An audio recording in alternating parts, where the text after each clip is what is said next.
Mark, let's dive into the 501c3 because we spoke about that here on our show last Friday.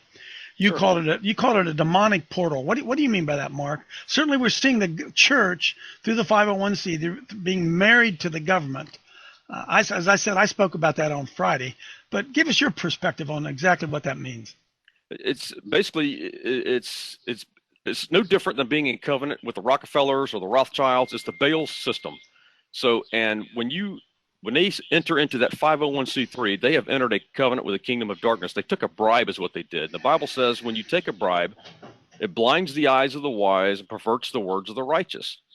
So it's blinded the eyes of those who have come into that covenant, and it's perverting their words. The Lord flat out told me, he says, Mark, he says, many have come before you with this 501c3 message. He said, you're the last. He says, I gave you that prophetic word for the 501c3. He said, I don't even want you stepping foot into a 501c3 church. Otherwise, you will be blinded and your words will become defiled.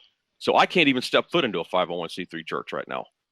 So because the church and its leadership is under judgment, and that 501c3 system especially is under judgment. Please understand this.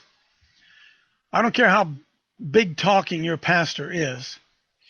If the IRS comes knocking on the door at your church, your big mega church, and tells your pastor that they're going to close down that church unless he marries homosexuals, hey, Mark, the pastors are going to do it, aren't they? Absolutely. And I'll tell you why.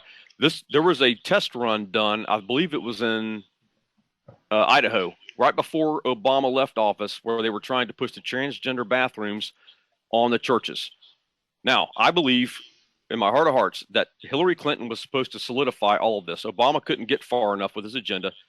Hillary was going to shut the lid on everything. They were going to use the 501c3 to shut the churches down and turn them into a mosque. That's what their agenda was.